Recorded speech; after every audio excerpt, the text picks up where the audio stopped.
So now we come to section 12, and that's the true nature of all dharmas. So Bhante starts off this section by talking about the meaning of the word dharma, which is very important because it's used in many different ways in the Buddhist tradition and also in the Hindu tradition. So he talks about four main usages of the word dharma. The first is the Buddha's teaching, as in the Buddha, the Dharma, the Sangha. He also talks about it in terms of cosmic law. I suppose the way we could understand this is the Dharma being reality and the way things are. Sometimes we talk about the Dharma Dhatu or the Dharmakaya, or even that which the Buddha was able to revere and rely on himself. So Bhante said, you might remember the Gaurava Sutta, and the Buddha saying that asking the question, who can I revere and rely on? And he realises that he can revere and rely on the Dharma itself. And Bhante says the Dharma in that context is that which makes enlightenment possible. So there's a Dharma in terms of reality itself. And then there's Dharma in terms of condition, which we looked at in the last section.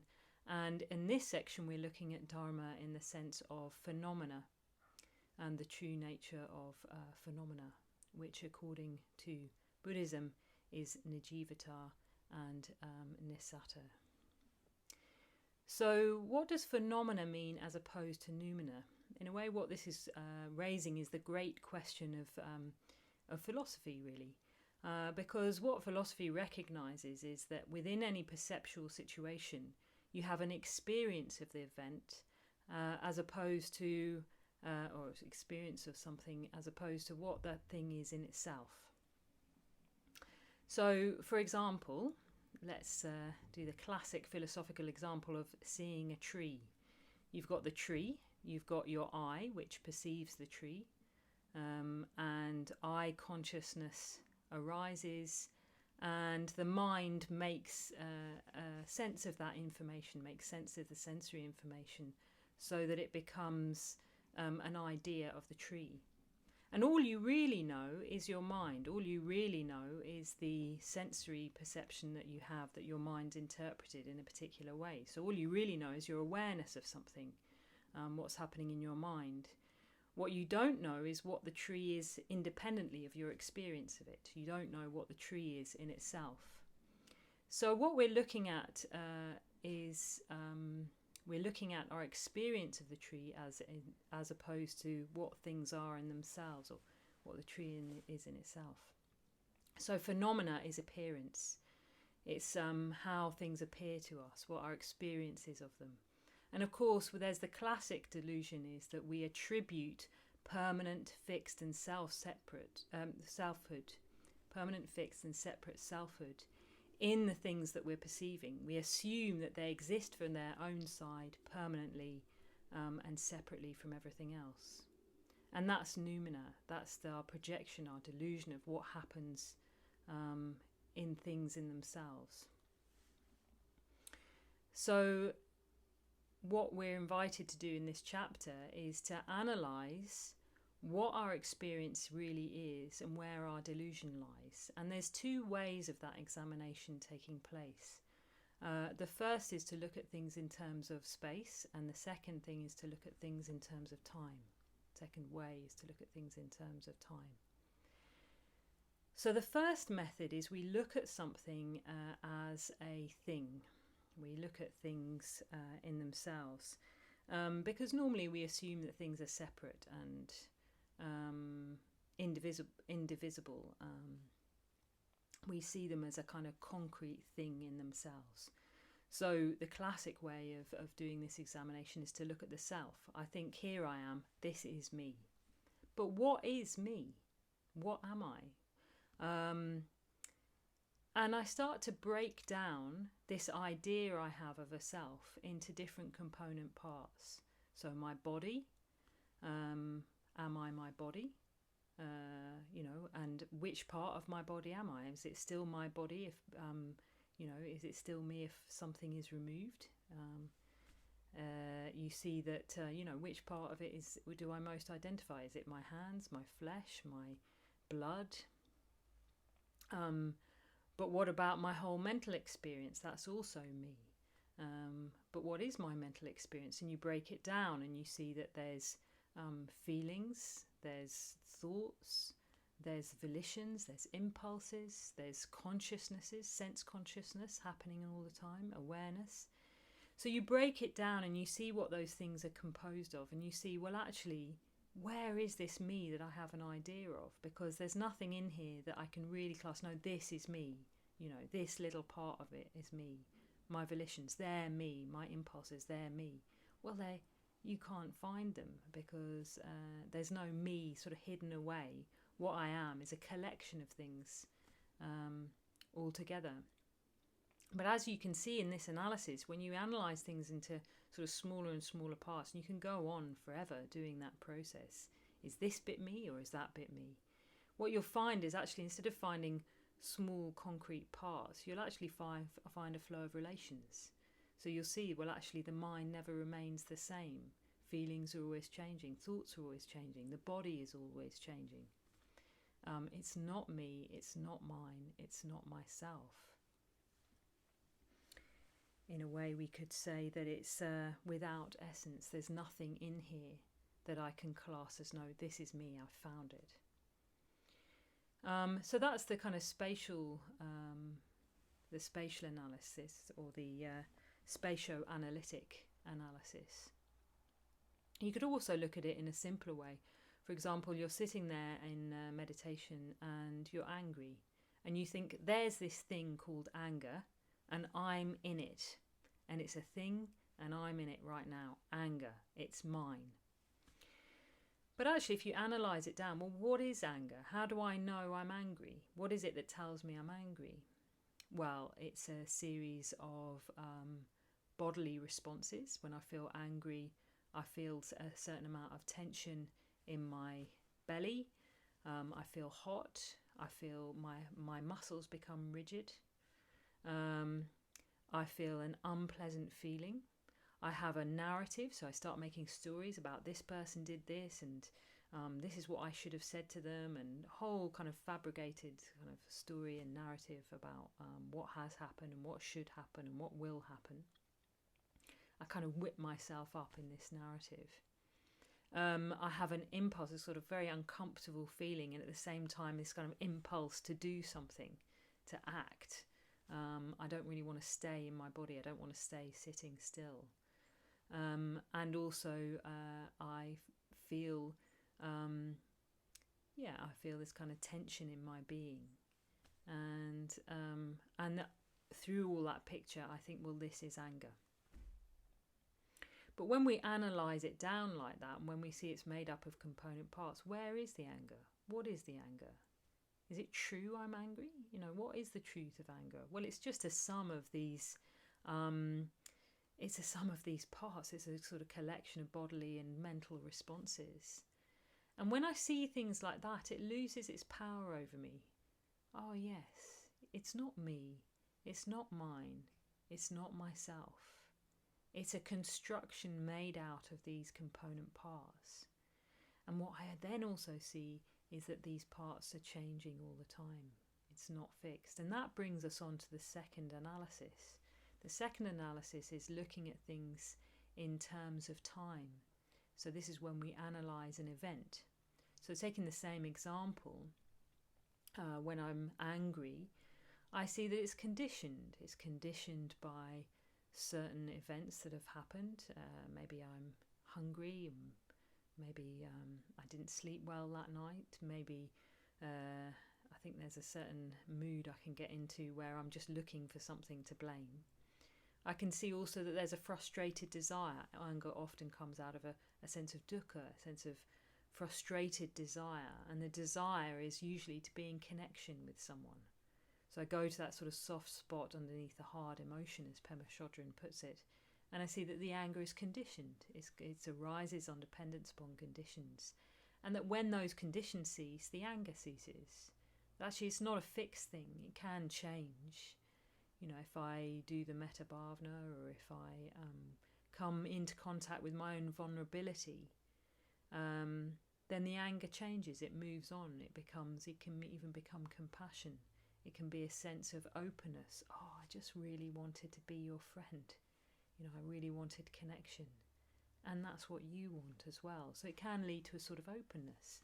And again, I see that the anger is not me. It's not mine. It's not myself. It's just dependent upon conditions. And with those conditions, it ceases. So that's the sort of, that's the dynamic synthetic model when we look at things in terms of an event where we're analysing it down, analysing it in terms of its relations. And both those methods lead to each other. You can see as you analyse things in smaller and smaller parts, you get to see that actually there's no one tiny part that you can ever analyse anything down into completely. And in terms of relations, that actually they become infinitely more subtle, infinitely more fluid sort of relations with each other. There's no things that are in relation to each other. There's just movement. So, and in that way, one can see that, there's no fixed or separate selfhood. There's nisata, as it's called, and there's also nijivata. So nijivata means there's no life force from its own side. There's nothing as the source of its own energy, as it's put in the text. I think what this means is that the notion of selfhood in early Indian philosophy is very bound up with the notion of control. So it's also seeing that we don't control things immediately from our own side, that actually we're a sum of our conditions.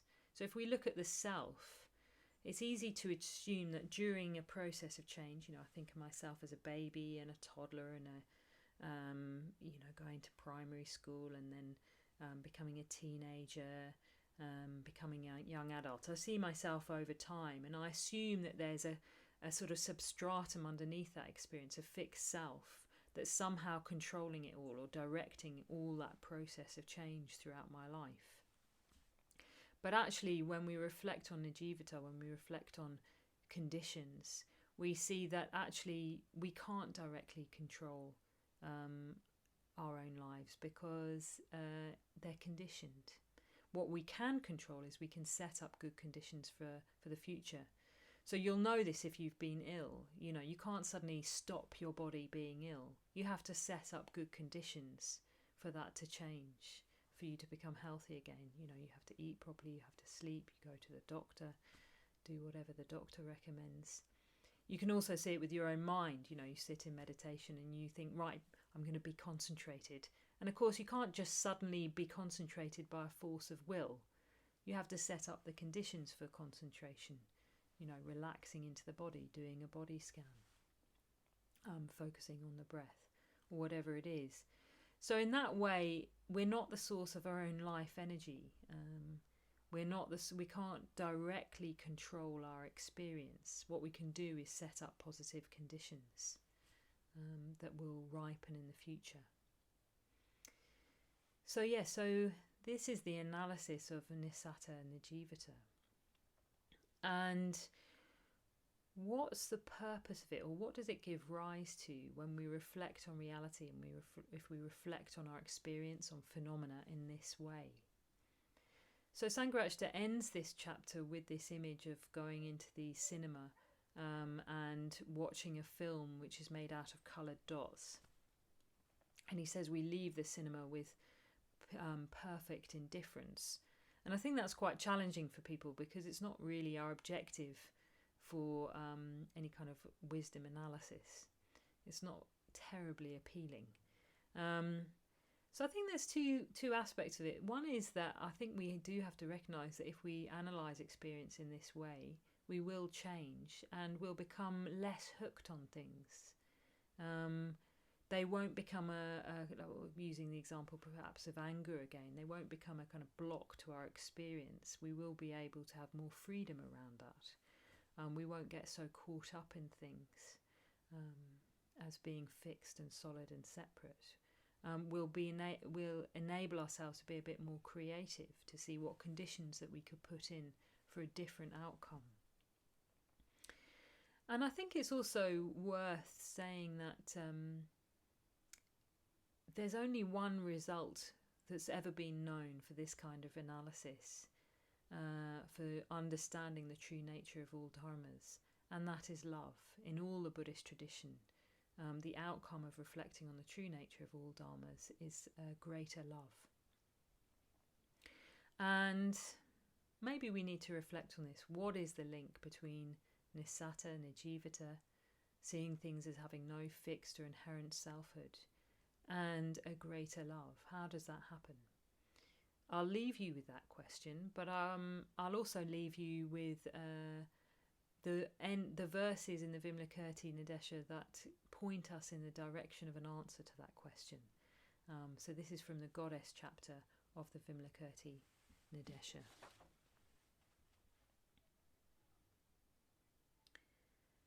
So Vimalakirti says, a bodhisattva should regard all living beings as the wise regard the reflection of the moon in water, or as magicians regard men created by magic.